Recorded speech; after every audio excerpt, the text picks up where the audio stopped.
What's up, everybody? It's the Vibe Tribe once again for this Yes, year's, sir.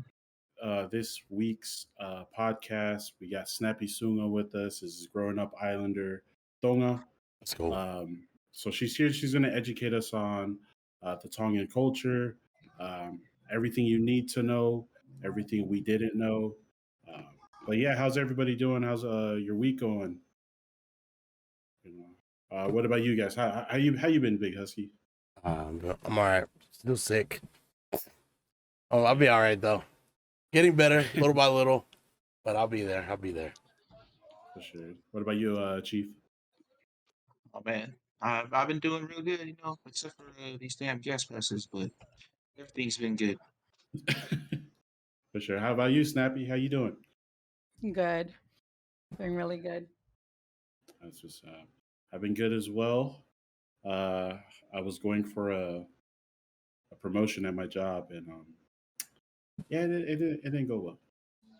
Oh man, It's okay. It's not like I wanted it, anyways. Right? my sound is back, Husky. Oh yeah. Well, that sucks. But you know It's what they okay. say: when one door closes, another opens. You know what I Yeah, man. Or I'm crawling through the window. Yep. mean? But yeah, thank you, chat, for tapping in. On our end, we got 6 in the chat. I see Tavita Loca. I see Aaliyah's here. What up, babe? My brother, your baby will never get up. He's here. Yep. But for everybody in Snappy's chat, my name is THT Cyrus. This is Big Husky. This is Pacific Chief. What's up? We are the Vibe Tribe. We're a podcast that pretty much goes through, I guess, a lot of topics. 2 series that we have is Growing Up Islanders. We've done Samoa, Hawaii, New Zealand, and now we're taking our little voyage to Tonga. We also take on mental health. So we'll speak on, suicide prevention, anxiety, depression, all of that stuff. So even like PTSD. But yeah, we're all 3 of us. We're all Samoan. We're all polys. Big Husky here is a streamer himself.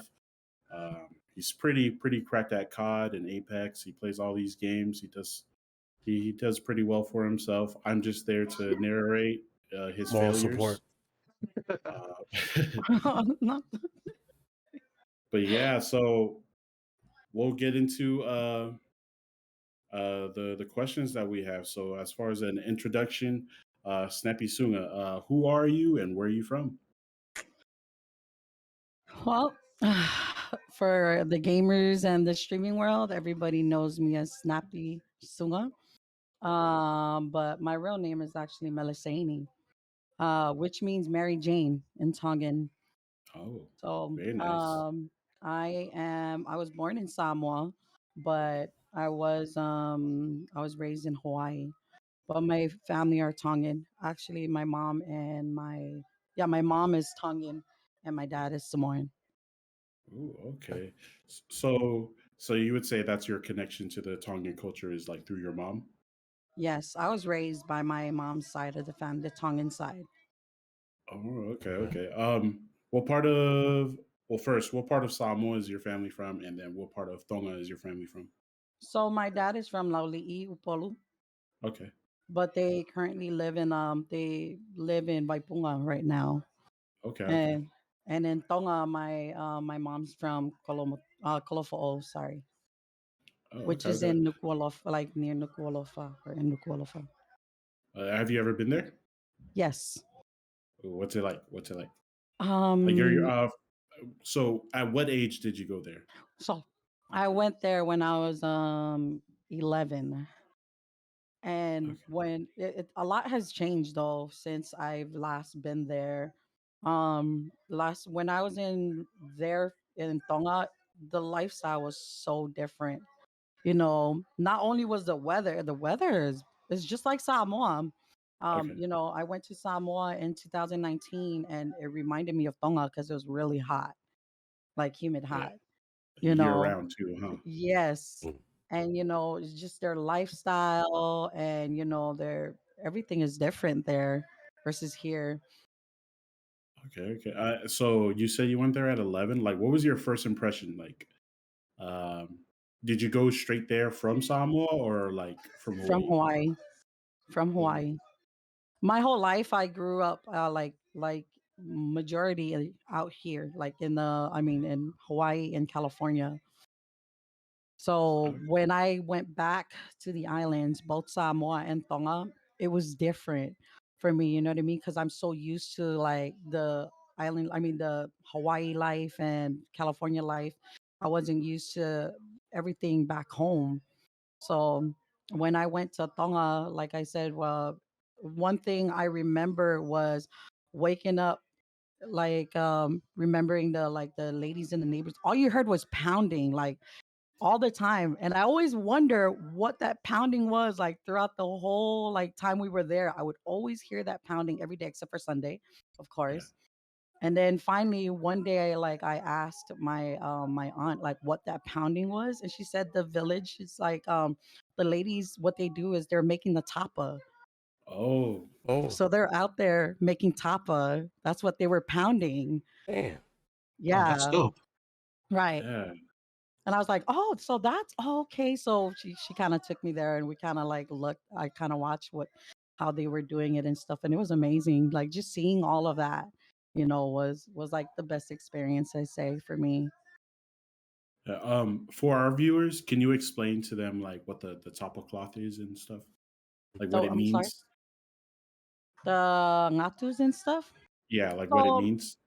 so for the ngatu and stuff, like I really like don't know much. I know that there's like I the only thing I can explain is that each tapu has a different meaning and it depends on title. So when it comes to Mm, our Tongan culture, there's different titles and in every family there, and it's mainly on the dad's side of the family, if that makes sense.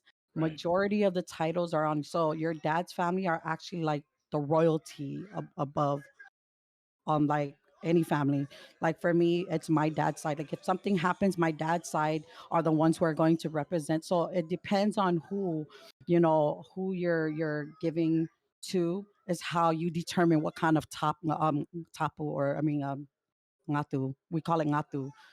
Uh, So it you're what you have to offer, you like your like money doesn't mean anything. That's one right. thing you have to understand.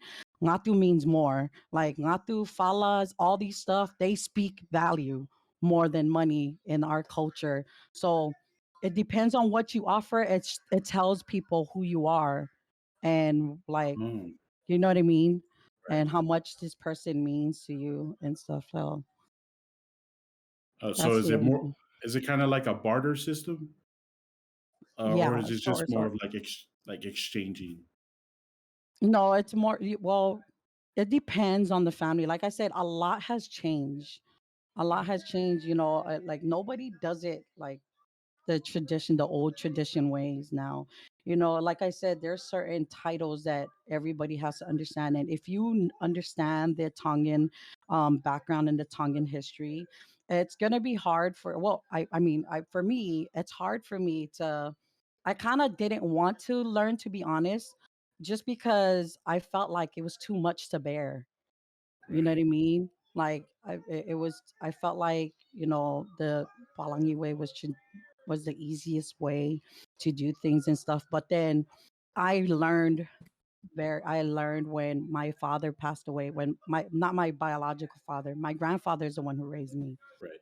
So I learned right when he passed away, when we started doing things like the tradition way, like that's when I realized like how much I didn't know, like how beautiful it was actually. It was very, very beautiful. Like they're so when I say like there's titles in each family, I learned about it during my father's funeral.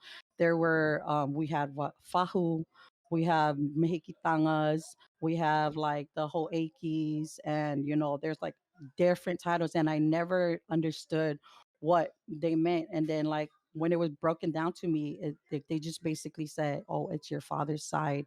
They're the ones who's gonna run everything." And the only time the women gets any call in like the Tongan culture and stuff like that is the matriarch. We have Uh, what we call as a fahu. yeah, Fahu, yeah. Yeah. So So, yeah. so how does one, like how you were saying, like the titles and stuff? So, like, how does, like, say if someone wants a title, like, how do they get it, or is it just bestowed upon? Um, I don't know about the whole so the whole Akis.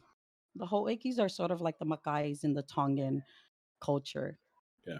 And then the Matapules are kind of like chiefs, but they're the lower ranks. They're the ones who speak for the Hoekis. They're the Okay. Yeah. ones who, yeah. So I think that one I'm not sure if it's chosen and stuff. The only thing I really know much about is the Fahu because that's what Right. I am. I am actually the Fahu, a Fahu. So a Fahu is the eldest sister in out of the siblings. How you become a fahu is when one of your brothers become a dad. Oh. Once your brothers have kids, you are now a fahu over his kids or any of your brother's kids. That's how you um, become a fahu. But with the hoekis and the matapulis and stuff like that, I think the matapulis they get to choose that. But the hoekis, I don't know how they get those titles to be honest. okay. But they Okay. are like the high ranking chiefs. Like if I have to explain it in English. Right. So how long were you in Tonga? When you were 11 and you visited or you stayed there? Like, how long were you there? No, we visited. We were there Okay. for 3 weeks. Okay. Yeah, we were there and it was tough. Like I said, it was tough because like they don't have a kitchen that I'm used to, and like they don't have like the utensil that you usually see people cooking with. They were like using the bananas. The bananas they break it and Right. they use that as their tongues, and like they're cooking outside on like some hot rocks and things like that. Like it was so different for me, and I got homesick to be honest. Really? Yeah. Could Yeah, understand. yeah. Um, So and so how often did you go back after that? I didn't go back, You to be never went back? honest. Do you plan on Mm-mm. ever going back? Yes, I do. Actually, me and my siblings are planning to go back to Samoa Uh-huh. first. American Samoa. Last time I was there was 8 years old. Ooh, Yeah. that's some So time.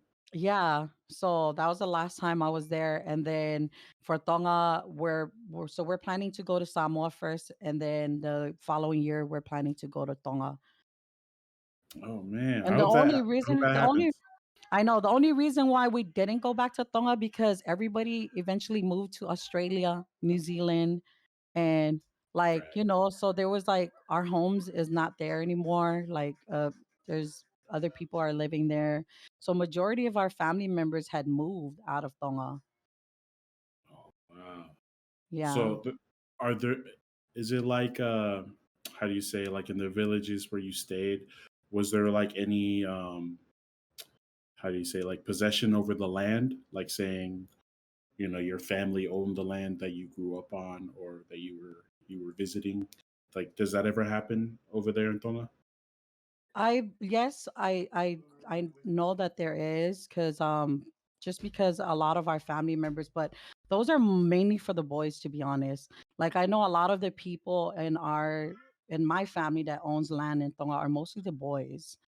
I don't Right. know about the girls and stuff like that. So yeah, there is um talk about like the position of the land back home and stuff, but I don't know how much things have changed from before. Definitely. Mm. So you saying you went to Hawaii and you caught a glimpse of what life was like in Tonga. Can you Mhm. do you have it or can you tell us anything about like what life is like for those who grow up there? Yeah, you know, well, speaking just this is just speaking on my family who I was with, period. I kind of felt bad for them. I felt like they didn't have much, and I saw the reason why they're always calling and asking for money and things like that, because most of them don't even work. Like they live off of the Wow. land, Right. they live off of everything, but because like they do have things like vehicles, you need gas to put in there, and then like Right. now they have like electricity and things like that, so that's what they're struggling with. Like I noticed that that was like their main thing, like a main reason why they needed money. And that was something that my aunt like told us too when we were there. She goes, life here is good. Sorry. Okay. Snappy lives in the hood. Yeah. Okay. Be advised. Sorry, that's Oakland for you. But yeah, like one thing my aunt told me was that, that's like the main thing that they struggle with out there is like now like they have food, like they make people pay for food. They like brought in cars, and now people have to worry about gas. Now there's electricity and people have to worry about that, and like that was like their main like struggle back home for my family. That is, we have family who has it good, but then we have others, like the ones we were staying with wasn't like, didn't have much, and we felt bad because like their house and stuff like didn't have lights, so it was candles. Wow. Yeah, Yeah. like they were running on and a gas lantern and stuff like Wow. that. Yeah, so it was like really, like I said, it was really like old school, like when I went there, and it was so different Right. from what I'm used to, and like, and then the mosquitoes. Oh yeah. I bet. Yeah, yeah. Hate those Like, damn the houses in mosquitoes. Tonga didn't the houses didn't have screen, and it's the jealousy windows, and it's always hot. So we were always leaving those windows open, and like, oh my gosh, like it Oh. was, yeah, it was really sad. But other than that, like, to be honest, they look happy. Like Hmm. that's one thing I noticed when I was going around the island. Like even though like it didn't look like they have much, just looking at the people and watching the kids and just seeing how everybody mingle, everybody looked at so freaking happy. Right. Like they had no stress at all. That's what I got when I went back home. And that was like the feeling that I like liked and loved because, of what I was dealing with at home in Hawaii and the mainland. It was a different vibe back on the islands, and respect was huge back Uh-huh. there. Like, how out here, like we can go and hang out in our brothers' rooms, and we can like, in Tonga you can't do that. Like, no, you're not allowed in that room, or you're not allowed to sit with the boys and stuff. You need to come over here and sit with the kids, or like they're Right. really on it, when it comes to respect and things like that. And that's something that I took from the island and Definitely. stuff. Yeah. Yeah, I caught that experience when I went back to Samoa to visit. I was out there for like a month.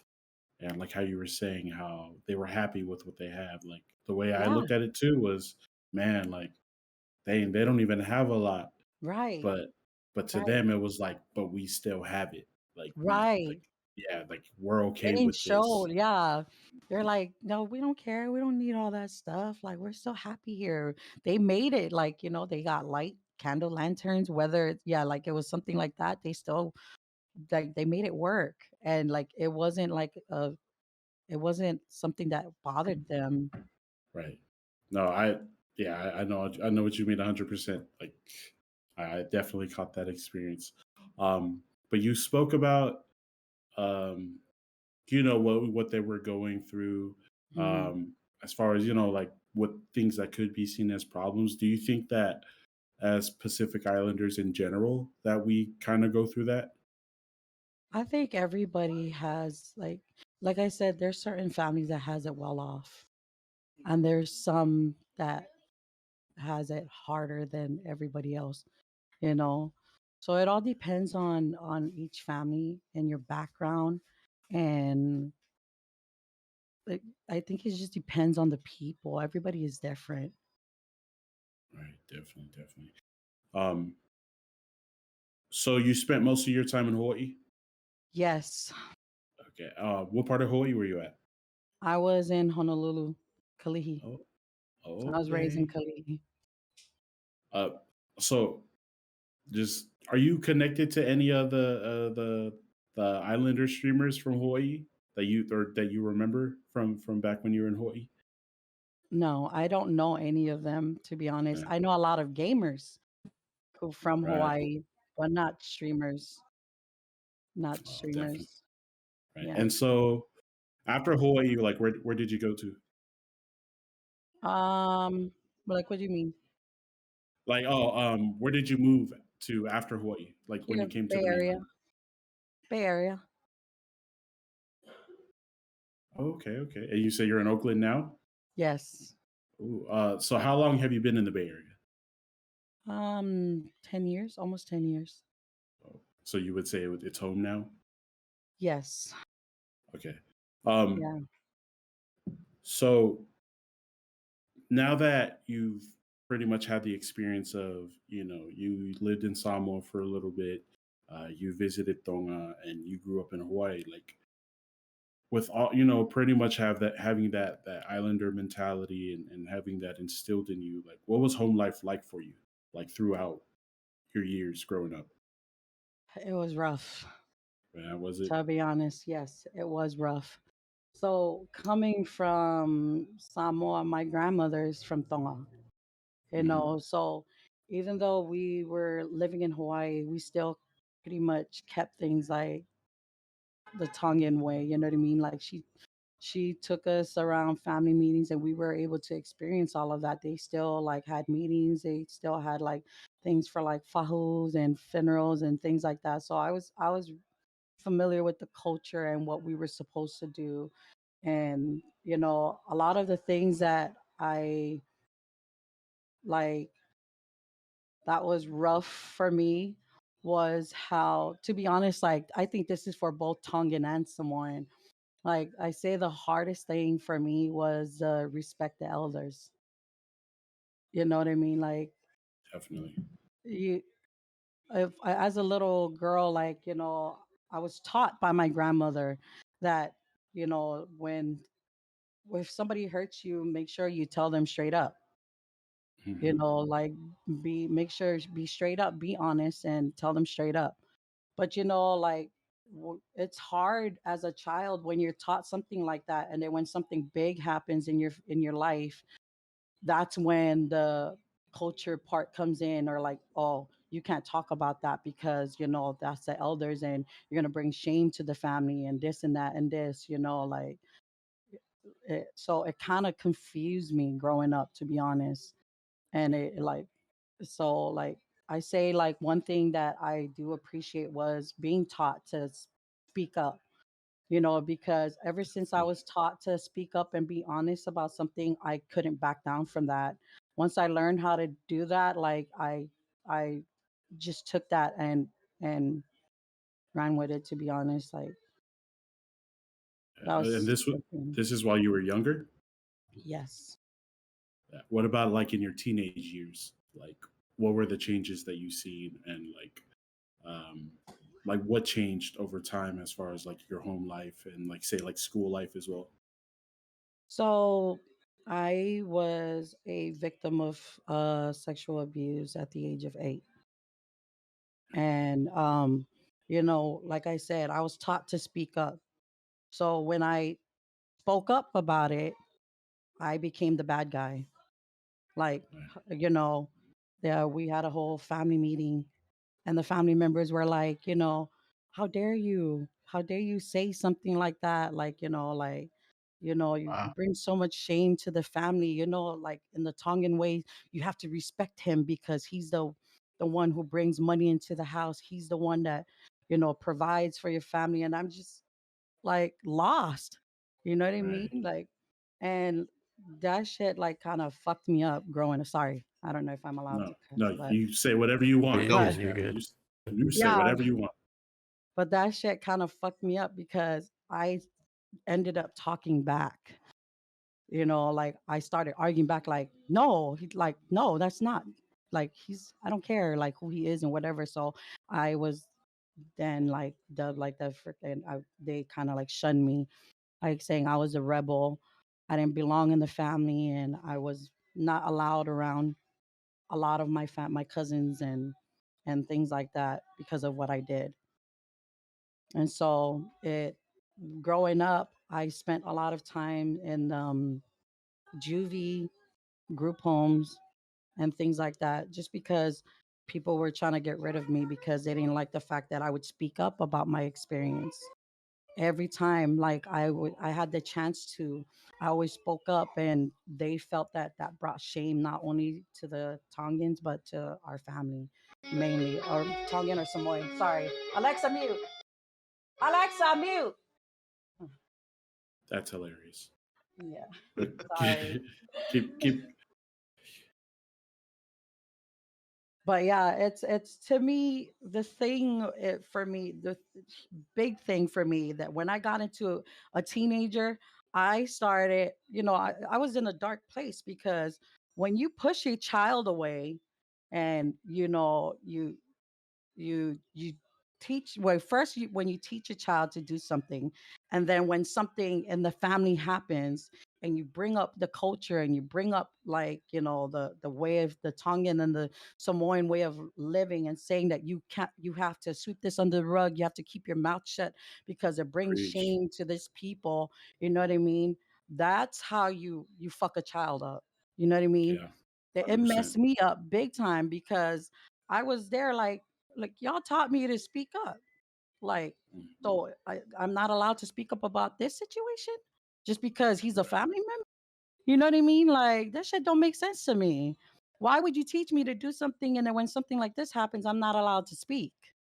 And then, like, all of a sudden, I'm the disrespectful. I was known as the most disrespectful one, because anytime I was around family, they would make up like, "Oh, here comes a little liar."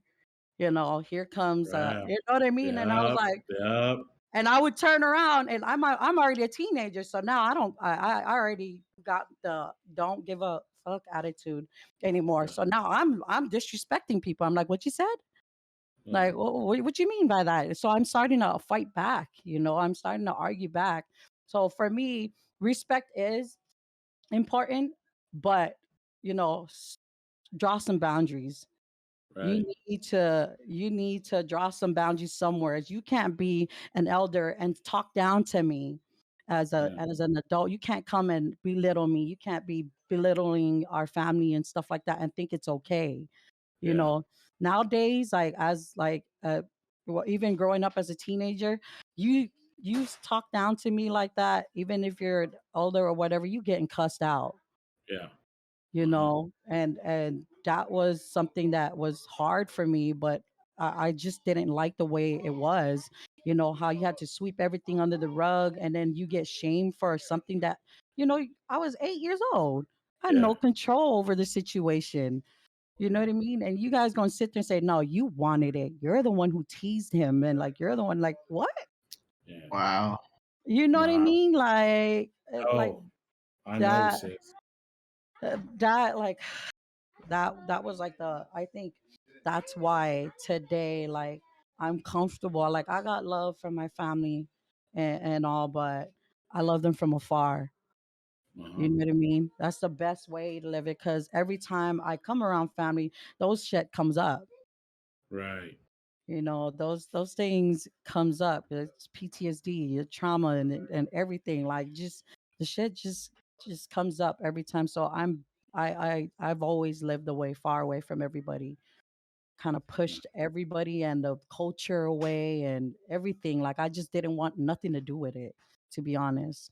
I feel you so much on that, sis. Like, for real. Like, I always said, like, when it comes to our Islander people, you go in their bios, it's always the Tongan flag, the Samoan flag, and all these. It's like we praise uh, how beautiful our culture is, but then we like turn our heads when the ugly comes up, and I Yes, hate that. I hate that I shit on hate so that. much level. Like, Yes.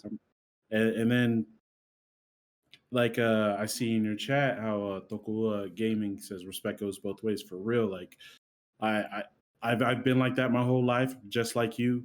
I I talk back. I always let them know, like, just because I know all about respect, but just because you're older than me doesn't mean you get it. Like Mm-hmm. You don't talk to me like how my dad would want, talk to me. You Right, don't talk to me how my mom would talk to me. And right, even then, they wouldn't be foul as hell like you know? right, right. But for real though, sis, ooh, you hit me with that one. So speaking your piece and saying how you feel, like, was there at any point while you were going through those issues where you were looking at the culture and just saying like, oh, it's like it's really overbearing? Was like, did that ever cross your mind where you were just looking at the culture more than saying like, the family? But was it like the culture that was like you were kind of? Did you ever blame the culture? Yes, I did.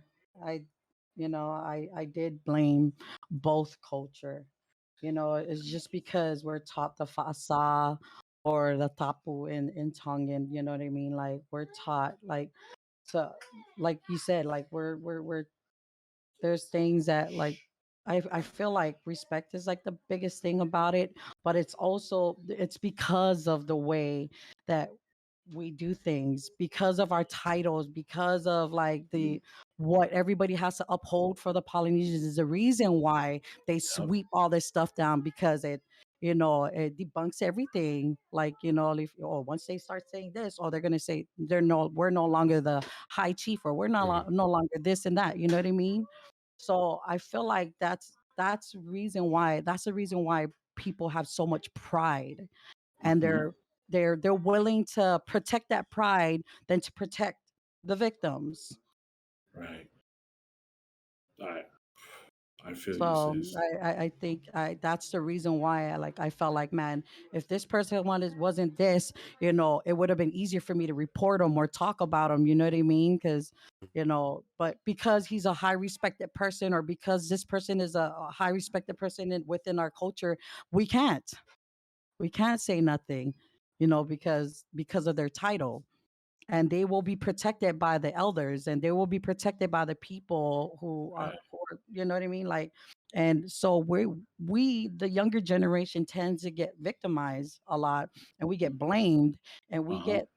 we have to carry that burden, that you can't say shit because that's the higher chief or whatever. They're going to kick us out of the village, or they're not going to allow us into anything of the I'm like, it's stupid, like, to me.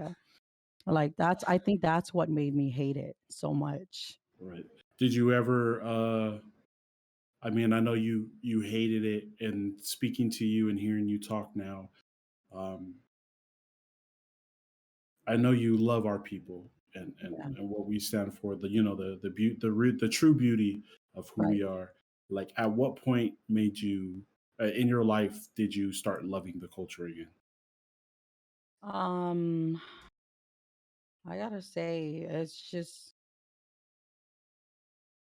when my father passed away, which is recently. Even when my grandmother in Samoa passed away, when I went to Samoa, just seeing how everybody does things, like, the old traditional way, I think it's beautiful. Everything is beautiful. You know what I mean? But like, if you're like me, where you're like, you've been through so much in life, you tend to sit there and you look at everybody like, man, like, this looks nice and everything, but I wonder how many people here are messed up. You know what I mean? Like, I Right. wonder, like, and like, that's the thing. I think that's what bothers me a lot, because I tend to do that when I go to function, or when I go to funerals and things like that. Like, man, I love this. Everything is beautiful. Like, but damn, there's that reality that sets in, like, shit, this is beautiful, but there's a lot of shit happening in the background Yeah. that nobody knows about. You know what I mean? So I In think it's your just recently. Oh, okay. Well, I'm Yeah, glad you love it again. There's so much to love, there and I is. love I love that you still stand firm on your beliefs, that you still stand strong on how you feel about certain things. Because Hmm. um, I think, in my personal opinion, with my dad being a Makai, and Hmm. you know, our family, we're from Lokofanga, So it's the Makai system. It's like it's really rich with us, and but like how you said, over time things have changed, and Yes. certain last names or certain titles they're getting bestowed on people because they're paying for it.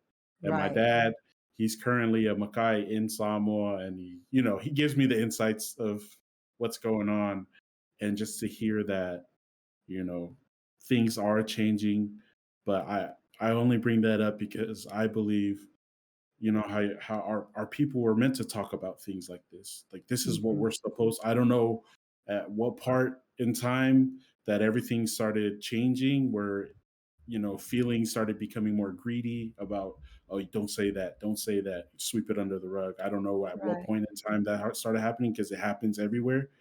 But the fact that you still stand strong, like like to me, that's what like a real like poly or islander royalty is. Like we're supposed to talk about shit like this, Hmm. because there's still all those people who are say they're viewing your streams, or they just don't even know that we're having this conversation. They wish they had this conversation. Right. So I really like commend you on doing that. I know we've talked about it before, but like definitely you opening up and like just opening your mouth and saying something about it, Right. because this Right. shit's real. This shit is real with our people. Oh Right. yeah. There's nothing wrong with the culture. You know what I mean? It's like I said, everything is beautiful, but it's the people. You know what Yeah. I mean? It is Right. your choice. Like when you know something is messed up or whatever, don't use the culture to hush somebody up. That's Facts. how it Facts. becomes. That how it becomes a problem. Yeah. You know Yeah. what I mean? Because you use the culture to freaking hush everything up instead of like, doing what's right. And that's the reason why a lot of us brothers and sisters are like afraid to speak up and shit like that, because we get told like, this is a Makai family and this person is the Faifiao's family, or this person, or we are the like, this and that. And people are going to start looking down at us like, stop doing that. That's the reason why we end up hating it. Yeah. That's the reason why True. we blame it. Like the culture is a beautiful thing, it's just the people. Yeah. It is their choice that makes it sucky, like sucks for us. Like, Yeah. eh, And their numbers outweigh ours yeah, by a lot. right, Sadly. Definitely. right, right. So I see with you being married and having your beautiful children, do you ever show them about, teach them about the culture? Are they aware of the culture? Yes, I do teach my kids. I teach them about the whole hoeki, fahu, and things like that. And I teach them what they're supposed, like I show them like there's like what they're supposed to do as a fahu, because I'm a fahu. I'm the Yeah. eldest sister in the family. And so my kids have to know these things. You know Right. what I mean? So I teach them about all this stuff, but then I also teach them like something that wasn't taught to me. And that's to learn to speak up. Do not let this Fajo thing get to your head and think you're high makamaka and think you can go and call shots Yeah. on any of our family members or whatever. Like, you know what I mean? You have choices. That's what I teach them. You have a Love choice that. whether to do it or not. It is not something that you have to do. It's a choice. You know what I mean? You have to, but I'm giving my kids a choice. Definitely. No, I love that. I love Yeah. that so much.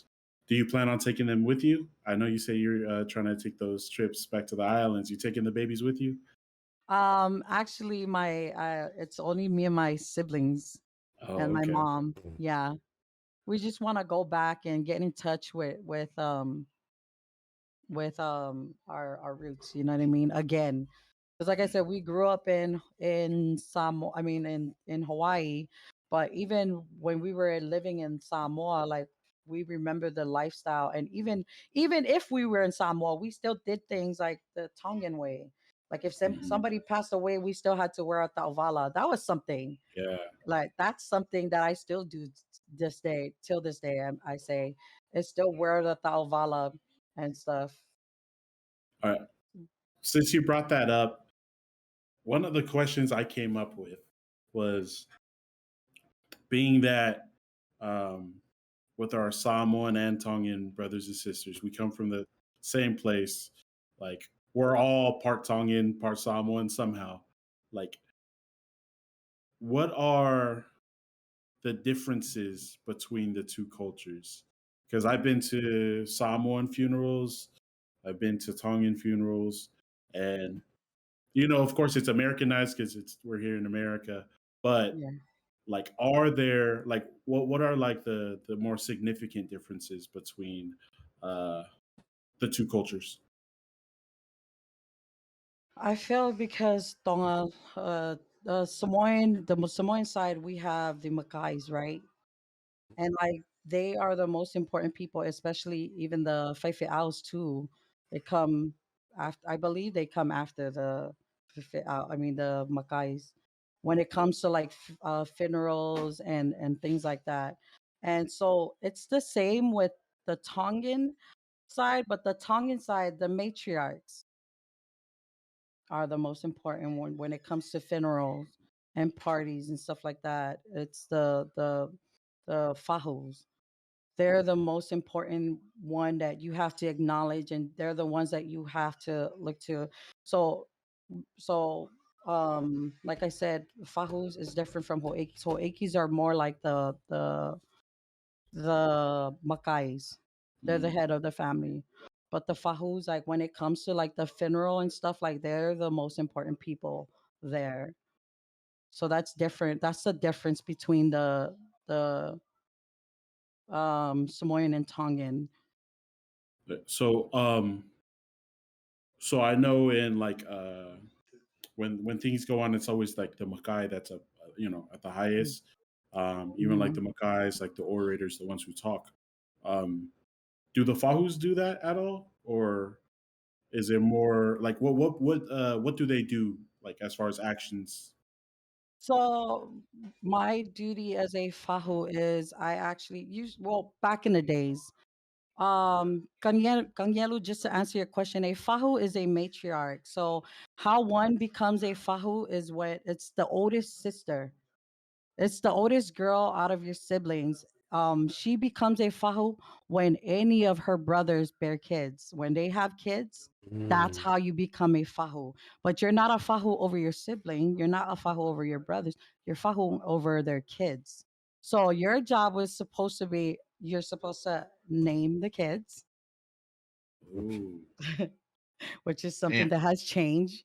Yeah, like you're usually the fahu names the kids, and then like when it comes to like the funerals and things like that, they're the ones who gets all the offering that everybody brings. It Mm. doesn't go to the hoeki. It doesn't go to the stuff. It's given to the fahu. What the hell? Wow, Yes. that's Yeah. crazy. Yeah, just knowing what we know about like the Samoan culture and then hearing you speak that, like, wow, like Yeah. that's the That's dope. that's really dope. Right. Are there any differences, other differences that you know of between the Samoan and the Tongan culture? Yeah, like the like I said, the what do you call it? The tapa, the Mm. ngatus and stuff like that. It's not really big in the Samoan. We use it in the Samoan, but I think it's more of the ears, right?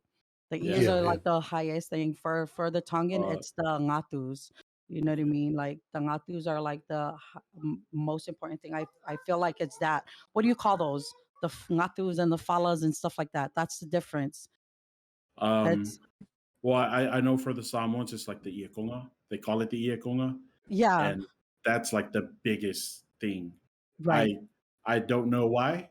I couldn't tell you why, but I know uh, they'll stock up the whole garage with the the Right, Iakongas. right, right, And right, like right, I'm right, like, man, I have no idea what this is for, but I do know when there's a passing, somebody's being bestowed a title, or when there's like a wedding, right, then they'll one Iakonga will probably be passed around to 100 families and not right, even know right. that you probably end up getting it back and have no idea. Right. It's been like moved like due to different like families, different events and generation to generation. You know what I mean? Like you Yeah, don't know. There's histories and yeah. every follow. And that's one thing like I want to acknowledge is that for the Tongan culture, Like the Samoans, they don't really have this.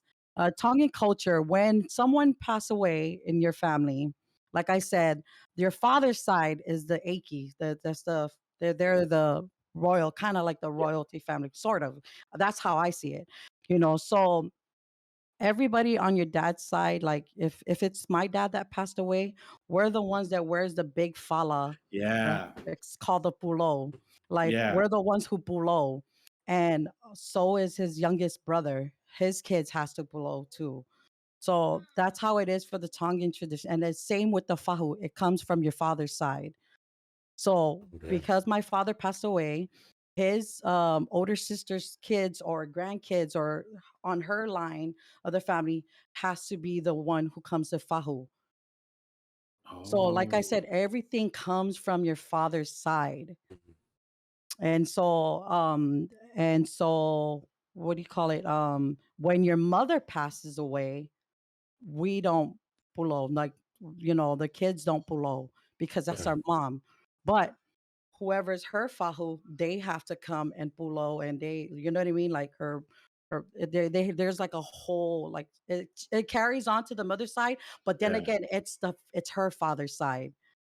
You know what I mean? Like they're Wow. the ones who comes and they're the ones who runs everything, the fahus and everybody. Like, it's the same way, no matter who passes away. Like, so there's a certain way that we do things, and it all depends on which side of the family, like is it birthday, if it's their birthday or their funeral and stuff like that. So that's the difference between the Tongan and the Samoan. Wow. Yeah, That's amazing. I right. grew up with a lot of Tongan. I have Tongan family, and the Fahu, she's like my grandmother. So I love you now. I don't. I highly doubt you're watching this, but I love you now. But definitely, I've been to a lot of gatherings and stuff. And when things start happening, I'm just standing around like, okay, what's going on? Am I being disrespectful by just sitting back here? And they were like, no, you're good, man. It's just, I'm like, I have no idea what's going on. But no, you explaining that, like, that's amazing. Right. I I'm trying to think what's the uh, equivalent in a Samoan culture, but there isn't. There really isn't when it No. comes to like Yeah. how everything. Yeah, that's crazy. Yeah. It, it's crazy because I'm thinking about it right now, and I've been to one Tonkin function that was back in Indiana, and Right. so when I was there, like I wasn't sure what was going on. I think it was like a wedding reception or like engagement party. I don't know, something like that. And so, like how you were explaining the Pahu, how you know, yeah, yeah. So I didn't understand what was going on. So Right. now that you're saying everything, you're kind of explaining it. I'm picturing the whole thing over again, and now I'm like, Yeah, okay, this is why this Yeah. lady gave this person it's this. making sense. This It's is making why Right. sense now. I was Yeah, like, exactly. because I was like this lady is to me. I was like, this lady is nobody. She's not the Right. mom. She's Right. not the bride. She's not. She's Yeah, nobody she's not the special. pastor. She's not Yeah, the Makai. yeah. Yeah, yeah. So now I'm like, okay, now it makes sense. Nobody ever broke it down for me, but Right. now that I Yeah, go through facts. that memory, I'm Yeah. like, okay, now I can see. Now I understand better. So thank you. Yeah. Of course. Yeah. Yeah, hell Of yeah. course. But like just like Husky was saying, like how you talk about the pulo and the fahus, like because we have a Tongan family, so I would always go hang out with my Tongan cousins and I go to their functions. I have no idea what's going on or why, Right. who's doing what. But now that you explained it, like I starting to like realize and understand everything that happened. Yeah. Yeah. Now I want to partake now. Right. Yeah. I have no So idea what's going yeah. on. So when you go to the funerals, you'll know who is who, depending on like the pulos and who's sitting up front and who's doing the talks and all of that. So the people who are doing the talks are usually the matapules. They're the ones who speak for the makais, the hoekis and stuff like that. But Yeah, the fahus are the big dogs Yeah. yeah. at every function. Yeah. So Um, like I said, if you're there and you see that the kids don't have their pulo, then it's their mother who passed away, or if it's their mother's birthday that there's, I mean, at the funerals that is. Mhm. But if you see the kids with the pulo and they're not the kids, that's from her father's side. Like you'll know that everybody is from the father's side. Everything has to do from the father's side. Even the fahu comes from the father's side, but it's usually the matriarch is usually the eldest sister. Oh man. Yeah. That's Tanielu so just cool. brought up one I was just about to ask you. Why do the Fahus cut the girl's hair? What does that mean?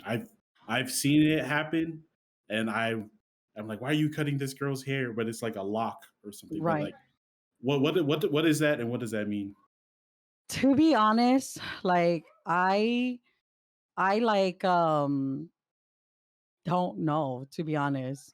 Like I've seen it done and like I was against it, to be honest. Like I was like, oh hell no, why do I want to cut my hair? Because because when my father passed away, we all had to do it. And that was my first time actually doing it. But from what my mom like explained to me, because I asked her, like, what do they normally do when because they're usually supposed to cut the whole thing, like to cut the whole hair. And I don't know if this is true. Tokowa, if you can help me with this. They usually braid it into kafas, which is what Oh, they okay. use to tie their things with. That's what my mom said that they did with a lot of their Mm. family members' hair that they cut before. And oh wait, let me take it back. Sorry. So this is something that my mom did say to me. The reason why they cut their hair is because our hair is something that tells people who we are. Like you'll know a Polynesian woman by her hair. You know what I mean? Yeah. It's something that we cherish the most. And that's how you show how much this person means to you is by chopping your hair off.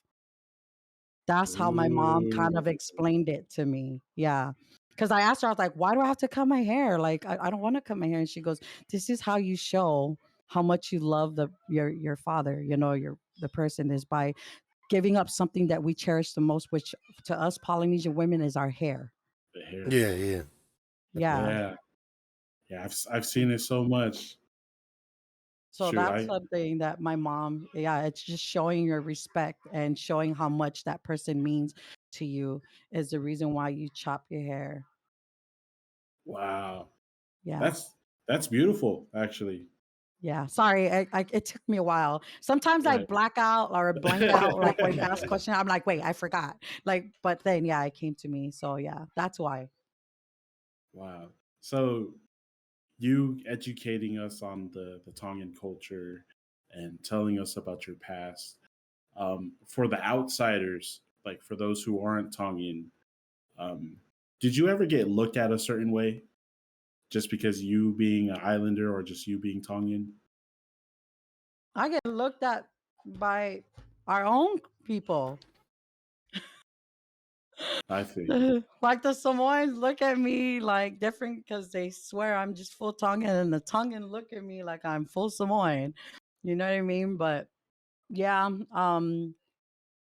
in school, people had this. When I came to California, people had this thing that we like Polynesian people just walks around punching people in the eye or something, or made me seem like I was scary and she like you know what I mean? But so nobody really wanted to talk to me or hung out with me because I was poly in the school. And so when I finally like started hanging out with people, they're like, "Damn, you're actually pretty cool." Like people always say, Samoan people and Tongan people are mean, but you're Right. pretty cool. So yeah, I did. Like when I came out here to the mainland. Uh, I feel you. Yeah, I caught the same thing. Everybody thought I was an asshole. Yeah, I mean, I am now. But, I mean, it just depends on how just you because it's funny. approach. Yeah. Yeah. Thank you. Yeah. It Thank depends you. on how you approach. You know Nah, what I he Right. mean? always Right. bullies I'm me. cool. Don't listen to Husky. Shut up, Husky. Go back to your coloring book. See, see, No, no, them stereotypes. I definitely, I ran into that, ran into that in high school. Nobody wanted to talk to me, and then when they were finally like, "Oh yeah, you're really nice and you're funny and you're cool," and then that stigma went away, and then there was always that one that take your kindness for weakness, and then and then you show what everybody was, you become that person everybody was scared of. Mm-hmm. Always Right, hated that shit. right. But Tokuwa says Snappy is spying. I think she's trying to say lying. I think she's New Wayne. Oh. There's nothing uh, wrong with being new way, new way, new way, new way. yeah. Yeah. Oh, Stuno is in our chat. Stuno. Is there? What up? You know, K Jack says I want just some say, Tongan food. It's really good food. ooh. That Lucipi. Oh my god. Have you guys tried horse Oh my. dog? Yes, I have. Wait, I tried what it was too. that? What was That's that? actually really Horse. good. You guys tried Horse. horse? I tried horse. It's not even that bad. Oh, I've never tried it. But I didn't try Would it. you be open to though? Oh hell yeah, hell yeah! I didn't try it willingly though. I didn't try it willingly.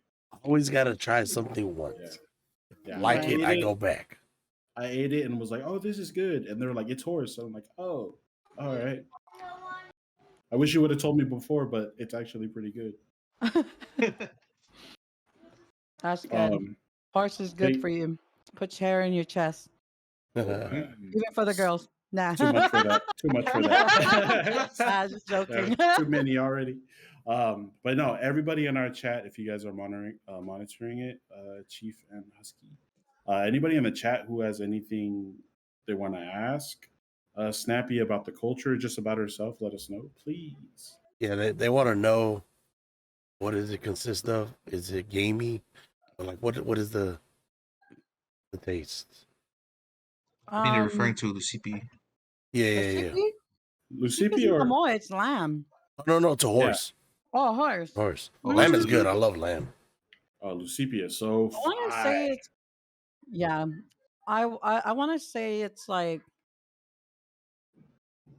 shredded beef, like but there's like a spice to it, like short. Yeah, it is. It really is. Stuno asked if you're eating horse right now. Yeah, that's why I was laughing. Stuno said what? He's just He snapping. said What if are you you're eating eating? horse right now. Yeah. No, but I will later. Oh. I am buying some horse with some kumala. What's that? Oh, the potato? Kumala. Yeah, Sweet it's potato? like sweet potato. Sweet potato, yeah. Hmm. No, Tongan food is so fire. Hey, Tongan Lucipi over Samoan luau any day. Someone Right. palusami. That I remember I That bought. Lupulu? No, my gosh. I let my Tongan cousin try palusami and he was like, "Where's the meat?" I'm like, "There's no Bruh. meat in That- it. It's that supposed is- to be like oh, man. that." So I'll- there's certain people, right? So my pops, the way he makes it, he makes like 2 or 3 different kinds. He makes one with pork belly. He makes one with beef, and then I forgot what the third one is, but he makes like 3 different kinds. And the one with the pork belly, Oh, you had me at pork belly now. oh I'm my like, god, You That bastard. sounds like God. the Hawaiian luau, but they don't use coconut milk. oh yeah, That's hella bomb. Lau Lau? Lao lao. Lao? That's hella bomb. I'm not big on Lau Lau. Sorry, Hawaiians. Really? dang. It's all Why? right. No coconut milk? Come No, on. well, you ate it from the wrong people then. 'Cause it's All right. really bomb. Oh, I ate it from LNL, so all right. Oh yeah. No. All right. I Them take it back, Chinese Hawaiians. Mm-mm. Turkey tail lao lao. Ooh, made in Samoa. Whoa. Turkey tail. Oh my god. Nah. There has to be the pepe, the coconut. I need that. Kumala. It's Maori. It's Kumara. yeah. It's the same. It's Oh, the it's the sweet same thing. potatoes. Okay. It's the same thing all over. Yeah. Yeah, I think this is probably like my favorite part of these the growing up Islander series is when we start talking about food. Oh. Because now it's like I get hungry. but it's definitely it's like for me, like I love it, to guys. try love to it. try different food, you know, from Mhm. different areas. And Mhm. like Tongan food, I've never really had it. So hey, Tongan food is delicious. no. And I gotta figure out where to get it. And going to misinales and stuff like that doesn't count as eating Tongan food. You gotta go and Excuse me. get people to make the authentic dish and stuff like for you instead of going to the misinale and stuff like that. But yeah, So Yeah, for Suno like, said, go ahead. sorry, Oh, go ahead. Go ahead. no, the only thing I want to say is that, it's hard to for people to keep up with the culture way, you know what I mean? And it causes a lot of dramas these days, to be honest. And the reason why is because nobody does it the traditional way anymore. Because people are like pulling in hatred just because, oh, because they didn't invite me to that party, oh, because they said this and that, I don't want them to fahu over my stuff. So be careful with that Mhm. too. Not everybody you see fahuing over like somebody is the fahu these days. Right. You know what I mean? All because of stupid dramas. People tend to let their feelings ruin the culture and ruin the traditions and stuff like that all over their feelings. Yeah. Mm. So things aren't at the way as it seems these days because nobody does it the right way anymore. Do you think overall the lifestyle changed, or just people aren't keeping up with the culture? People aren't keeping up with it just because, Yeah. like I said, it's because they put their feelings over everything. I've seen it done so many times in our family. I'm like, who's this? Right. Like, oh, it's their I'm like, why is they following up? Oh, because I don't want them or coming over here. They're talking too much crap and this and that. Like stupid things, Yeah. you know what I mean? And I'm like, hello, just do it the traditional way. Like instead of letting dramas like so that's Yeah. what's been happening lately. And that's Too what's much going ego. on. Too much Yes, ego. Mm. it Yeah. is. So Yeah. that's the reason why things aren't the same as it was before. Um, Cause yeah. If- Like something popped in my head right now. If you were to change something in the Tongan culture, like what would that thing be? Hmm.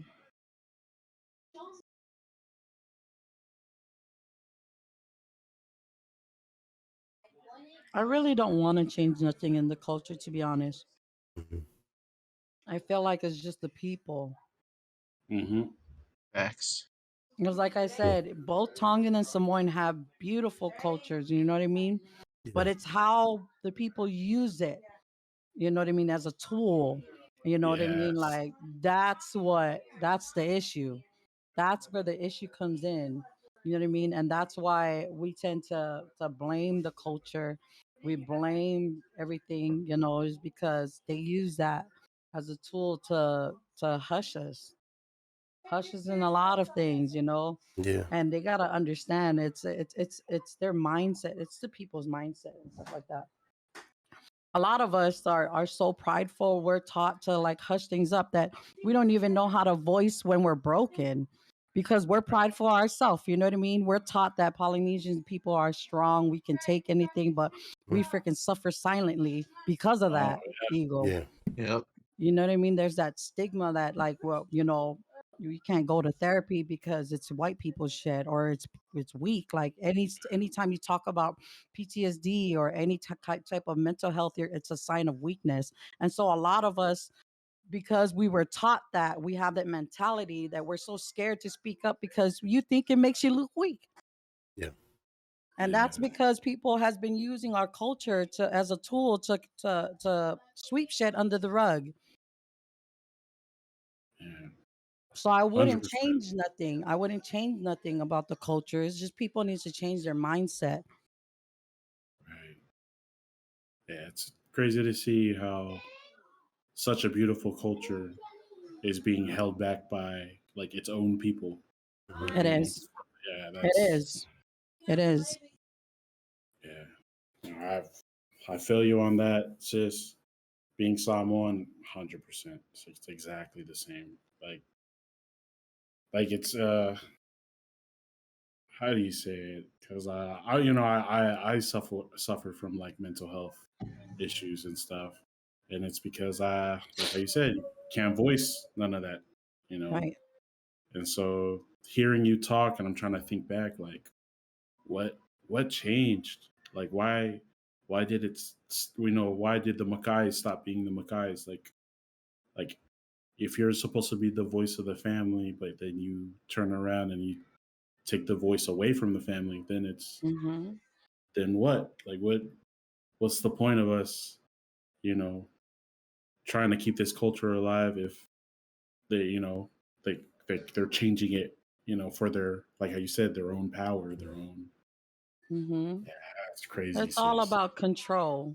You know what I mean? It's all about control when it comes to like the Macais and stuff, especially when something happens that comes from the Mackay side of the family or the Fife side of the family or anything of that sort. It's harder for them to come out about anything that happens behind closed doors. You know, Yeah, a lot of shit gets swept under the rug, and we suffer from it. You know, I too suffer from. I was diagnosed with dissociation and severe PTSD, because of all the shit that I grew up with and, being taught to speak up at first and then confuse me later saying, no, because this person is this and you can't say it because it's going to bring shame and bring this and that. And like, I felt alone. You know what yeah, I mean? I felt like, so if I can't talk about this, who the hell am I supposed to talk to? So you keep that shit inside of you. And it yeah, messes you up because you continue to see this person. You continue to be around this person and and you can't say nothing. Like, yeah, and so like we get taught like, it's how it is if more Tonga way, learn to offer God first. They use right, religion, the Right. religion and the culture, like they bring those in and like start using that to continue like pushing, make the kids feel like they guilty. have no voice. They're Yeah, guilt tripping them into silencing them, you know what I mean? So just so they could uphold this shit in our culture, in our whatever. Like it just pisses me off that they do that. And I didn't realize this until it took for them to push me out, for me to step outside and look at it. You know what I mean? Like, right, and realize that this is what the hell is happening. They're using all this shit just to hush the kids, and that's what we gotta break these days. Like, we gotta. That's why this podcast is here. That's why all yeah, the other podcasts are there. People, like Brown Girls Woke are out in Samoa because we're trying to break the cycle. yeah, Somebody has to break the cycle. Teach them about the culture, but give them voices. yeah, You know what I mean? Give the kids their voices. That's what needs to be changed. And man, so, yeah, I know a lot about mental health. And one thing I hated about it was the fact that I couldn't say, like, I told one of my siblings that I suffer from depression and how I feel, and she told me, "Shut the fuck up. That's some white people shit." wow, And like as soon as I heard that, that wall just went up like, okay, never talking to you again. You know what I mean? That's how walls are built up, was when you yeah, say shit like that and when you push you force the person to not ever come to you yeah, about things because you tend to make comments like that. right, So it happens a lot, and our parents aren't, and I don't really blame them. It's because of their lifestyle too. right, There's things A that they cycle. dealt with. Yeah, it's like a whole cycle. There's things that they've dealt with in their timeline, and they were taught the same way. Like, yeah, God, just give it all to God. God will take away your pain, and because this person is a Makai, or this person is a whole, you can't talk like that, or this is the Fahu family, you can't talk like that. Bring shame to our family, and and so that's the only way they know how to deal with things, is the same way they were taught when they were young. yeah, So because that's why I'm grateful. I don't care how much people will say a palangi way or whatever. Like, that way taught me how to, like, you know act right. right, Taught me that it was okay for me to talk. That therapy ain't a sign of weakness. That's you getting help for yourself. yeah. That's the That's biggest the strength. that's Yeah, yeah, that's how you show how strong you are, or how much you love yourself, is by getting the help that you need. Admit that you have the problem. Fuck the culture, fuck everything else. You got to admit that you got a problem and that you need to speak up about it. You know what I yeah, mean? And so mhm, that's something that we need to teach to our youngins, that they can do that, that it's all right. We all like have our bad days, even as adults. Even adults don't have their shit together, and it's all right for us to fall apart. Yeah. Oh There's yeah. no Exactly. shame in that, and do not use the culture like to freaking shame people. Yeah. Man. It has nothing to do with the culture. It's just all the people. It's the people and their mindset. Man. That's real shit right there, sis. Yeah. Hell yeah. Yeah, that's the realest shit. Some of the realest shit that's ever been said on this podcast. For real. I'm Yeah. so glad to hear it from like other people other than Yeah. ourselves. It's Like not just for Yeah, you to us. actually say that. yeah, Yeah. I know, like when we thought about the series, like the podcast in general, I know our biggest thing has always been let's bring up those topics that we weren't allowed to talk about back then. exactly. The You know, I taboo say subjects. Yep. exactly. Yeah. You know, and hearing you say everything you're saying, it's like, I've been telling Cyrus, I've been telling Chief, like we're at the point where like our generation is the one that can change things. Yes. We're at yes, that turning point absolutely. where Yes. we're with the young ones where they don't know anything. They go through us. And Mm-hmm. then, we got our parents and aunts and uncles, and like they're the last of that generation that still Had like to deal barely. with that. Yeah, Yeah. yeah. So they're like trickling off with that. So it's like, Mm-hmm. every time we talk about mental health and these taboo topics, I always bring it up. It's like, we're at the point where we can make the change. Mm-hmm. We're not going to change anything overnight, of course not. But in time, as we keep preaching about it, we keep talking about it and letting people know that, like, you can talk about, mental health, your depression. It's something. Mm-hmm. It's not Yeah. imaginary. No matter how It's much not. they tell us, oh, it'll go away, it'll go away. No, it's not Mm-mm. like that, Mm-mm. and we know that Mm-mm. they suffer from it, but because of the cycle that they've been through, it's like they refuse to, to believe it. Exactly. So it's I it's think just it's I think it's identifying it is the issue. A lot of people feel like they're okay, but then like constantly sit there and wonder why they can't connect to certain people, and wonder why they're they're not emotionally attached to something. Is because you have mental health issue. You need to acknowledge that, and that's why I talk about my issue a lot on my stream and stuff like that, because I want people to know that you're not going crazy. Don't feel Yeah. like you're going crazy just because you can't connect to your kids, you can't connect to your partner, you can't connect. It's because we've been through so much trauma in our life, we have learned to shut that off. mhm. Yeah. And so you shut that love, that feeling of good in your body, that when something good comes and it happens, you don't know how to like attach to it because you're not emotionally there. You know what I Right. mean? It's all because of the traumas that we've been through in our life. So it's okay. Like you're not crazy. You're not the only one who can't connect to these issues. You're not the only one who breaks down. You're not the only one who, even men. I feel bad for our brothers. I feel like they got it worse than us girls, Yes, we do. because yeah, because This like guy. they have, like I said, it's because of these title. You're the man of the family. You know what I mean? You have to provide. You have to be the face of the family. You got to be. So a lot of them are trapped. Our brothers, a lot of our brothers are trapped and are feeling like they can't talk to nobody, and they can't even talk to their boys because these days everybody are so immature. Like they clown on that shit. Yeah. And Yep. when you do that, you automatically, your brother had just put up a wall and now he no longer can talk to you because you clown on shit like that.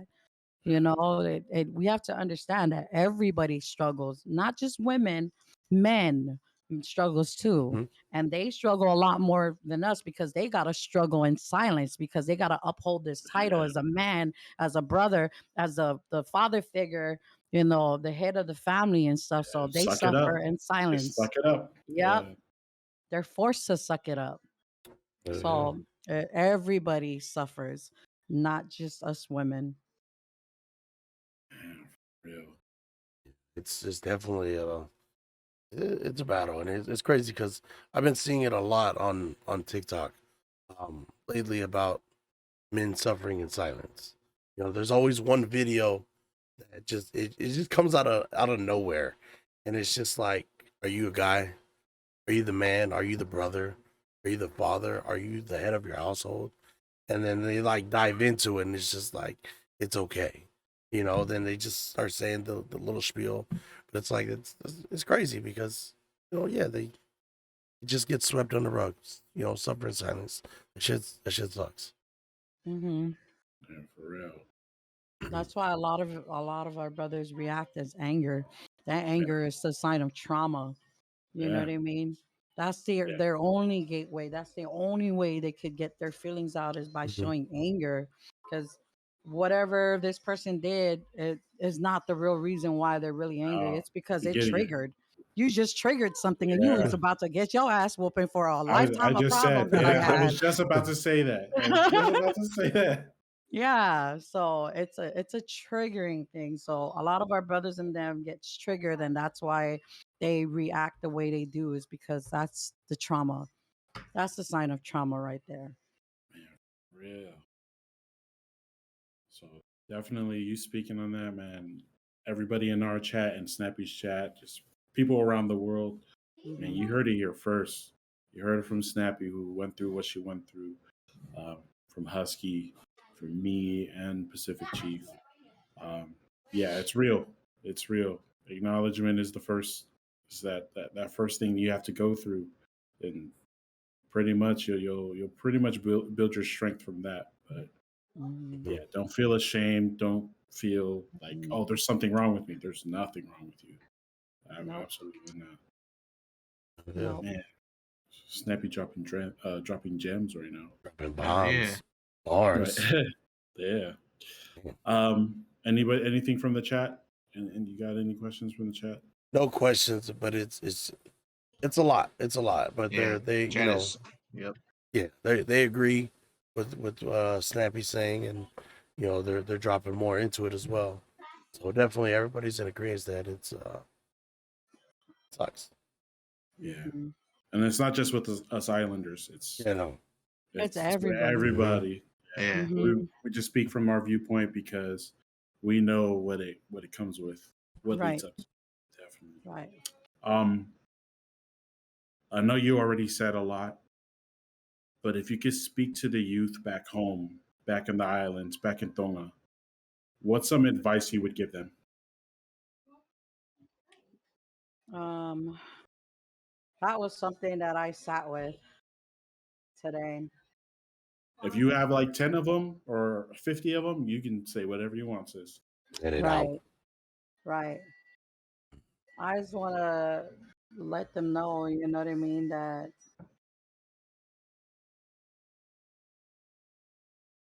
they have a voice. You got to understand that you have a voice, you know what I mean? If you talk to one person about something, make sure that, yeah, and they close the door on you, go to somebody else. If you're suffering with anything in life, whether it's school or something at home that's happening at home and stuff like that, just know that, number one, know that you're not to blame. Number two, use your voice. Your voice is the most powerful thing that you can use this day and age, is your voice. Find your voice and make sure, like you stand up for yourself. You know, it's hard because, like I said, things had changed nowadays. A lot of things change nowadays, and I don't know how things are back at home, but I know that there is a lot of issues back home, and we don't have a lot of resources at home, for therapy and for, just giving the kids back home an opportunity to seek help for mental health, that is, and I wish there was more.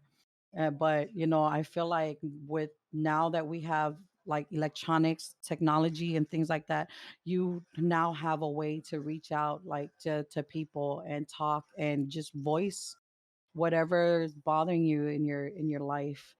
You know what I mean? And learn to love yourself more than putting everybody else first too. That's another thing. I tend to always put people, I think that was my issue growing up. I grew up because I was pushed away from family, and I always felt alone, and I felt like nobody loved me or whatever. I felt like my whole life I spent trying to make others love me. by overworking myself, by overdoing stuff. You know what I mean? Like because I'm always trying to seek approval, and that's because I never found a reason to love myself.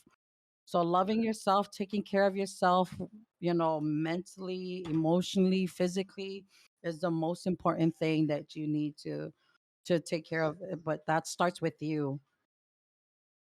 That all starts with you. Thank you. You guys heard it here Uh, first. Um, Hell yeah. Husky Chief, what are your questions for Snappy? What you got going on? um, I don't have no questions. To be honest, everything that she said, like it hits hard just because we talk about it all the time, and then to get another perspective out of it from a different culture and from a woman, it's like I feel like now we see things better. You know what I mean? So Yeah. yeah, no, good, good. Chief? No, I came in like ready with questions, but like just you like just going off like just you just like touched on every subject that I was curious about, and like Hussey said, it really is refreshing to hear from like a different person, let alone like a woman. Like Hmm. everything that how us three, like me, Husky, and Cyrus, how we always talk about this on the Vibe Tribe, the taboo stuff nobody wants to talk to, like all the feelings you feel like it's swept under the rug in our culture. Like Hmm. it really is refreshing to hear from you, like your Hmm. standpoint and your views. It's just like it helps us a lot. Like, and I appreciate you coming out to vibe with us on the Vibe Tribe. Thank you. Thank Yeah. you guys for Uh, having me. Snappy, you have any questions for us? Mm, We're open books. We talk about absolutely everything. Yeah. what is you guys' view on mental health for men? I want to hear that. Ooh. Go Husky. What you Oh, come on, Cyrus. got? You're the man of You the said show. Let's go. ooh. You This you is said ooh. yeah, because I want to understand. You know what I mean? Because like I said, a lot of our brothers and them suffer Mhm. silently, and Yeah. it's good to hear kind of like what do you guys like deal with, or what kind of mental health do you guys have, and how do you guys cope with it? So, the way I cope is I talk about it. And so sometimes it's on a podcast. When we talk about certain subjects, it'll just come out, and it could be from like daily things that annoy me or a lot of stress that's been building up. But for the most part, my biggest way of coping is like talking to my wife. So my wife and I are we've been together for a long ass time, and we've been married going on 12 years next year.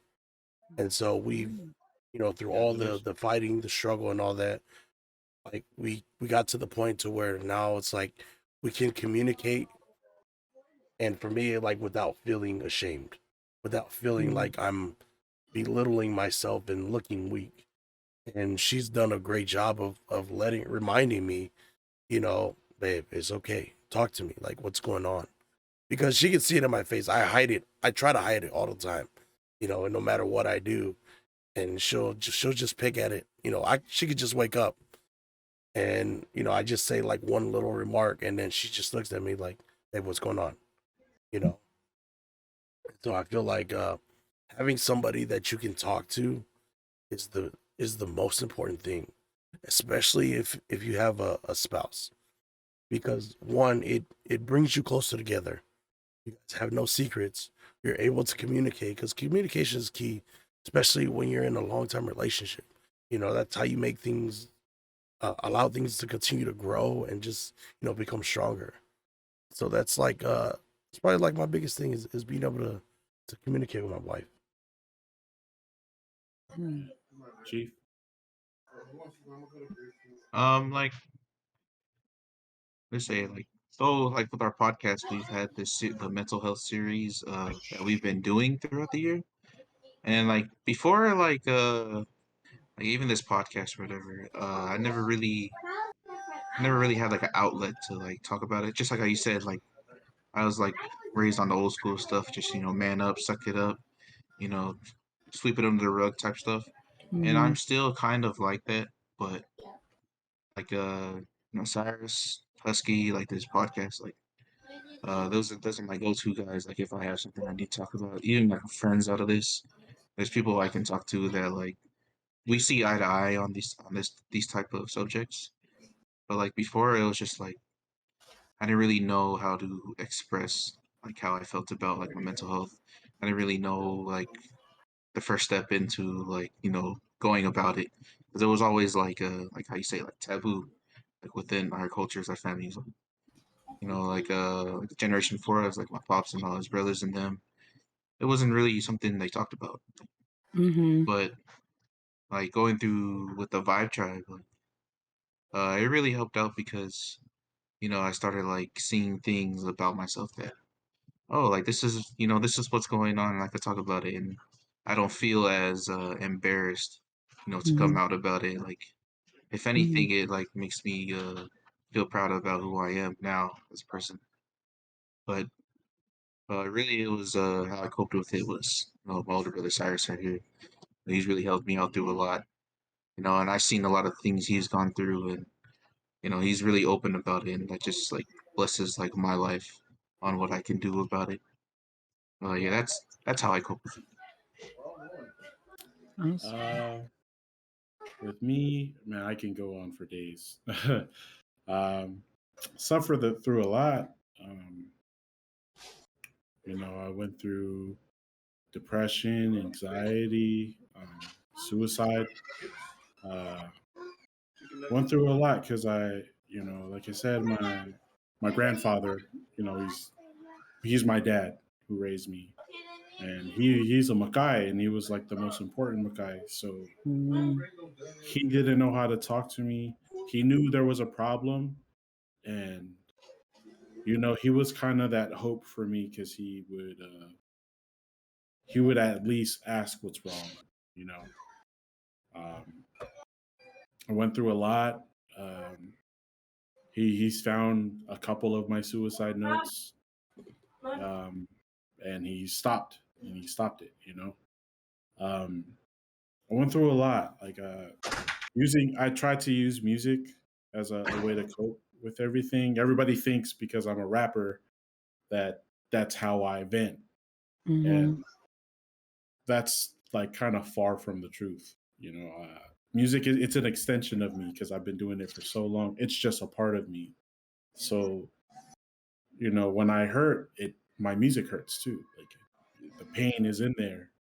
Um, so just being able to deal with that throughout life, I didn't know how to express it. You know, I just started gang banging. I was fighting all the time. Yeah, I was doing a lot of illegal activities, thinking it would kind of fill that void, and it was wrong. Just it just built up an anger, in Mm-hmm. another anger that a part of me. So fast forward, I just turned 30. I'm still here. I'm still alive. I'm still breathing, Mm-hmm.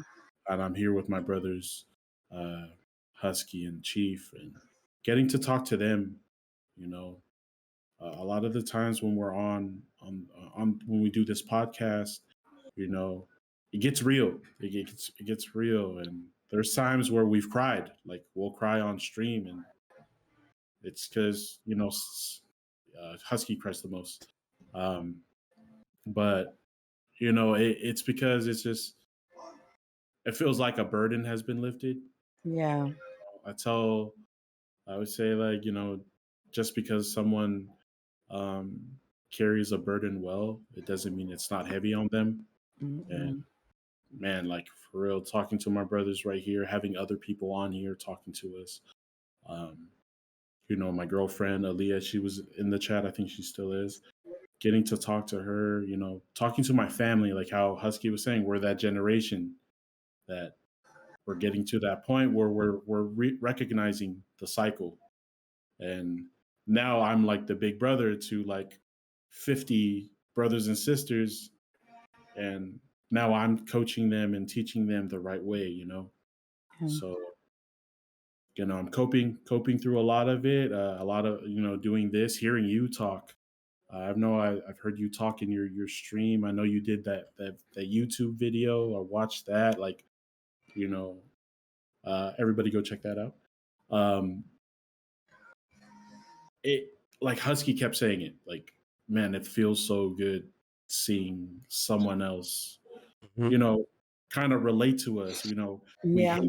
we hate that you went through it, but the fact that you're strong enough to talk about it and Yeah. Mm-hmm. you know, man, Mm-hmm. it helps us because we all go through different things. We may not have the same experiences, but pain is pain, and when it Right. hurts, it hurts. So Right. yeah, doing this, talking to my brothers, watching you guys stream, you know, when it's like Stuno or even when it's like Cap, I just go in Mm-hmm. there. I just troll Cap most of the time, but just seeing you guys stream and even everybody on Twitch, like it's that joy. I love Right. seeing other people be happy, definitely. But yeah, that's how I deal with it. I appreciate that. I appreciate you guys' answers. The reason why I asked that is because, you know, like for me and my husband, we're both come from different background, and I see him and I feel bad for him because I know he suffers from mental health and stuff, like just based off of the things we talk about and stuff like that. But I can also tell that there are things that he doesn't want to share with me because I'm his wife, because he wants to make sure that he's the man of the family, he's the head of the family. He wants to make sure he upholds that title, and that's something that I often think about all the other wives. You know what I mean? Like all our other poly brothers and out there, is because us girls, we talk. Yeah, We talk about everything. You know what I mean? Like we share our about our mental health and the things that we go through. But with the guys, I feel like they can't really do that. Like you got to find the right people, the right yes, circle, because like I said, it's like you can't just open up to anybody, Yep. especially with the male crew and stuff like that, because people, you get looked at as you're weak. You know what I mean? And I mean it's the same way for us females, but we don't care. You know, we really don't. Like we right. want you to know that you annoy our soul, but we want you to know that there's a reason why that's happening, is because you just triggered Mhm. something that's not right or whatever. So like voicing you guys' opinion is good, and I hear you guys when you guys talk about your wives, but I do know a lot of our brothers who does talk to their wives and stuff like that, but there are things that they don't want to, because they don't want to seem weak to their Yeah, spouse. Mhm. They don't want to look weak to their significant other or their kids and stuff like that, because they are the male. They are the man and stuff like that. And so I commend you guys, you know what I mean? That you guys are doing this, you guys are talking, you guys are giving all our brothers a voice. Yeah.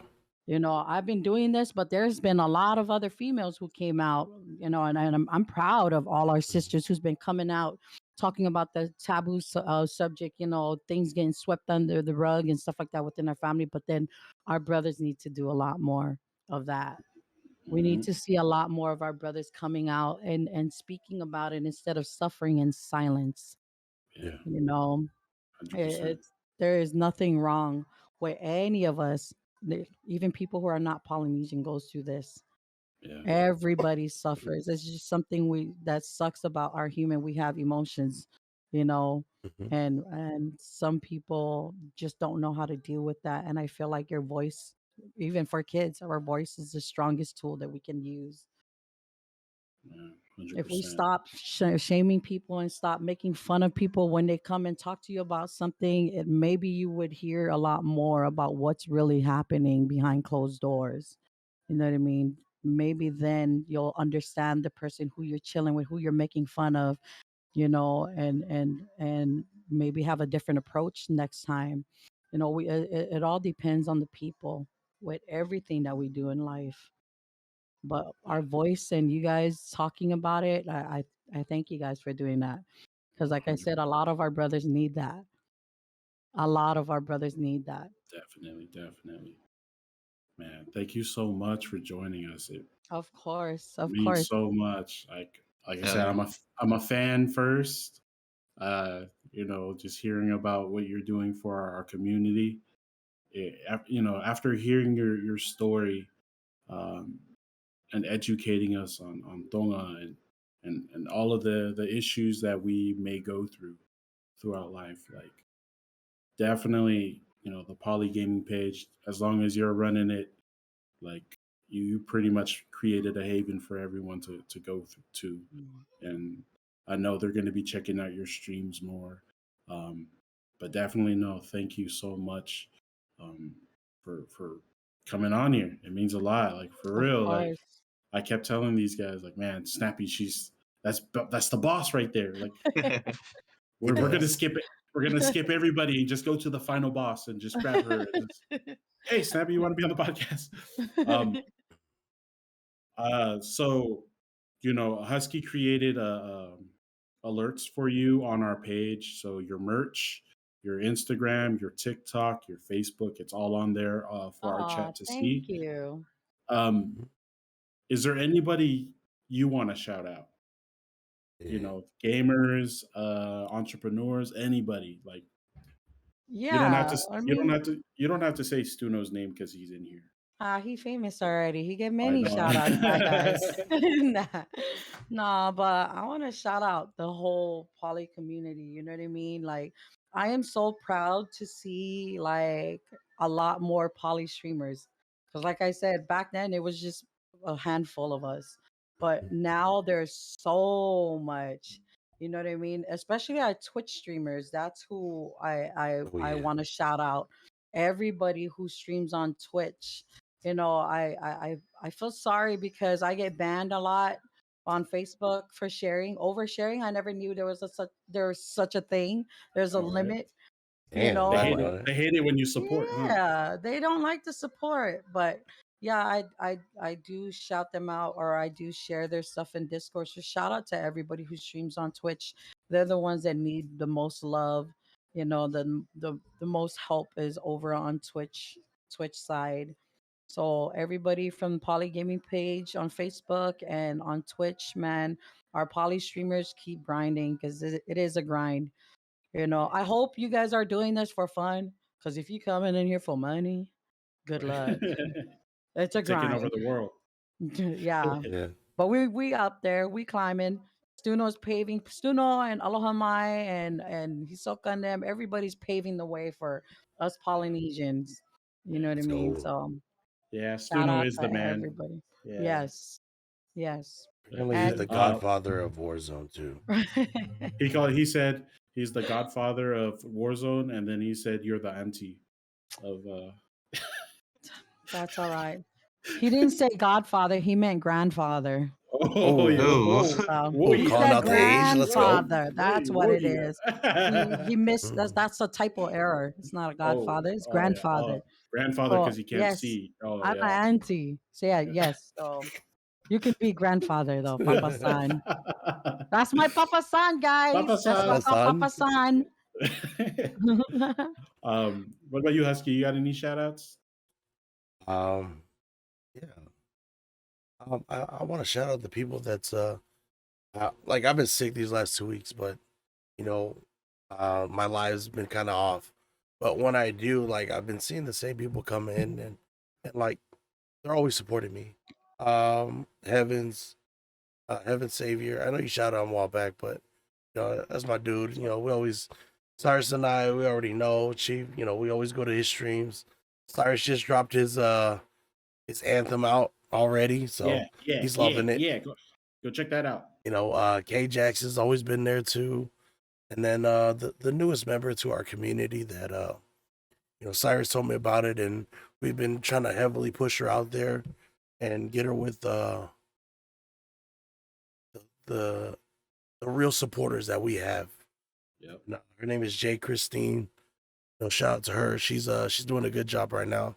Definitely pushing herself on TikTok and making her way through Twitch. So Mm. shout out. What about you, Chief? What you got? go ahead and shout out my crew, Tavita Loca, Gamer Joker, Gamer Joker. They were just in the chat earlier. Those are my boys that I always game with. The fools are always there for me to talk to. They don't stream, they're just some regular dudes, but those are my guys, and I appreciate them. Shout out for Lilac. Even though she's Snake, I know I already shouted her out, but Damn you know, snake.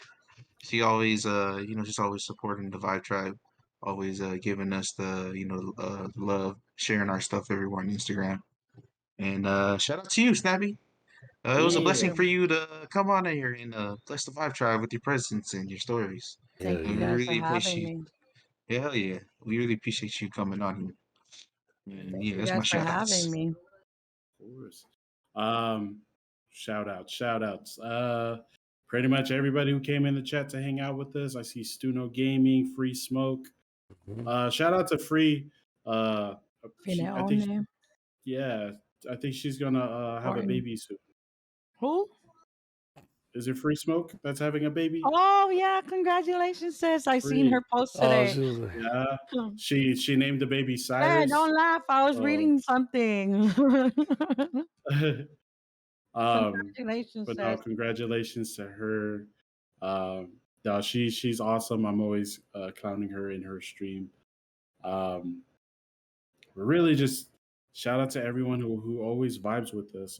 Everybody in Snappy stream, I have her stream up. Everybody that stopped by to show love and help educate us. Shout out to Tap. I know he couldn't be here; he had to go to work. But Tap, thank you for keeping Wifey happy because she's here with us. She's Nah. here with us, hanging out. Um, but yeah, man, shout out to all of you guys. Shout out to the Poly Gaming page. You guys are really creating an avenue for us. mhm. Really, you know, showing everybody that we're more than just what we appear to be. We're not just football players. We're not just rappers or whatever you think we are. All walks of life we you know comes together through gaming. So definitely Mhm. shout out to you guys. We love you guys. If you guys ever feel like you have a voice, like you want to voice some things, feel free to let us know. Um, we'd be glad to have you on here, help you get to whatever goal or agenda that you have. Um, we'll be there to help you out.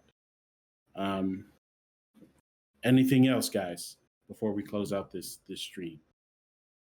Stuno is the Hanes underwear model. Oh shit. Oh man. Okay, I don't want to end on that note. I don't want to be. I don't want that Uno to be is the a last thing. damn liar. He don't even wear any. Oh, Commando. This is straight Oh, lava lava. Oh shit! oh I guess man. we're. Just joking, Papa San. Oh man, that's how we're gonna end the stream. Okay. Lava Hey, lava. You model for lava lava. you guys blow Stuno's head up and let's try to get him on here so he can show us his line of Hanes underwear. Made with lava lavas. Yeah, there Oh you go. shit. Oh, god damn it, Stuno. Love you guys. Love you Peace out. guys.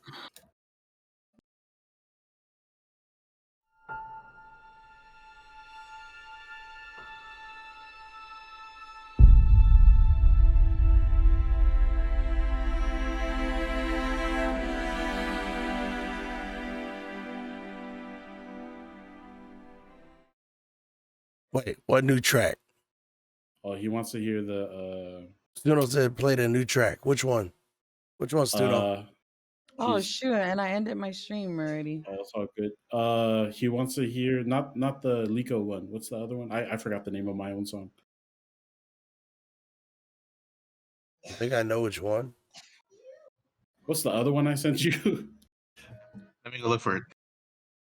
Oh, I know. You don't even remember. I know what it is. I'll get to I it don't right even- now. I don't even know my lyrics. What? No. Yeah, everybody, don't even ask me to perform for you anywhere because I just Was it the record how it. far? And, yeah, there you go. How far? How far? There you go. Okay. Let me Yeah, I play just it. record it and I leave it alone. Yeah, give me 1 second.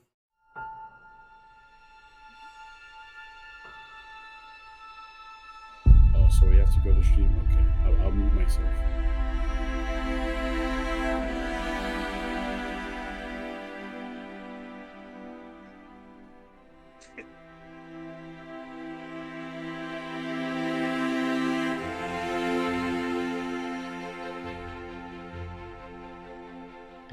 Where is it?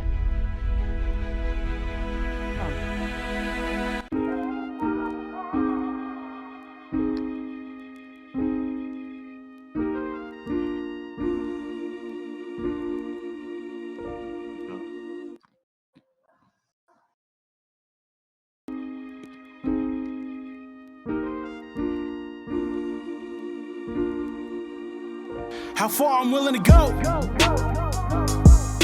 Until it's my time on the climb, it's how far I'm willing to go. Ready to die in due time just for mine, it's how far I'm willing to go. I put my life on the line for the grind, how far I'm willing to go. Look into my eyes and be surprised at how far I'm willing to go. Shootouts on the block, squabbing on the daily. A straight bullet flying by never seem to faze me. Walking in my shoes, hoping it all makes up. Hood dreams all you know, but someday you wake up and think about it all. I'm still here. From my soul to the walls, it's still there. Said talk to God about it, hit the mirror with a face palm, cause how I am now, I would've been someone I prayed on. Said I talk like a white boy and rap like I'm black. Never see the work, so they say that I forge it. You gotta pay attention lest you couldn't afford it. My desire like fire when I'm handing off torches. Back against the walls, what I didn't choose. Walk into a building, still scope the room. Guardian angel, how I move is why I'm still kicking. That's where the too good, I'm built different. How far I'm willing to go. Until it's my time on the climb, it's how far I'm willing to go. Ready to die in due time just for mine, it's how far I'm willing to go. I put my life on the line for the grind, how far I'm willing to go. Look into my eyes and be surprised at how far I came from back then, when it was no love. Now I get it by the minute, this a glow up. Time to rise to the occasion, I'ma show up. When I die, it's in Dickies in a pro club. Couldn't imagine getting back on my feet. Would've never imagined I'm the reason we eat. Couldn't imagine gas tank pass E. Never thought that it happened, now nothing happened past me. Code word was Rondo with a 9 in your back. Had to change how I think when it's time to adapt. Now all my lifelines fall in line with rap. So I show backbone while my spine's intact. Give grandma the Grammy, care less how the gram look. Y'all be Biggie and Pac, I'm more like a Sam Cooke. Critical condition, shrug it off cause I look mint. I walk the walk, check the footprints. It's something about it, you can tell it sound like gas, don't it? I told the family, relax, this a gas moment. The only way to fuel the fame is putting gas on it. Despite the cost, I take it far, I got the gas for it. Crazy how we hopped up off that porch and we got nigga rich. But can't be hopping out of porches on no nigga shit.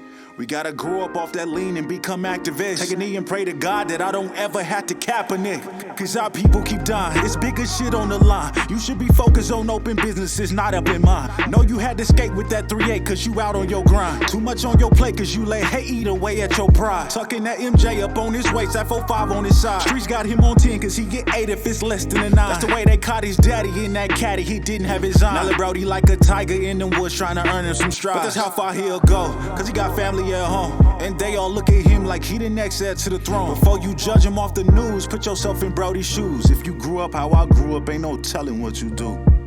God.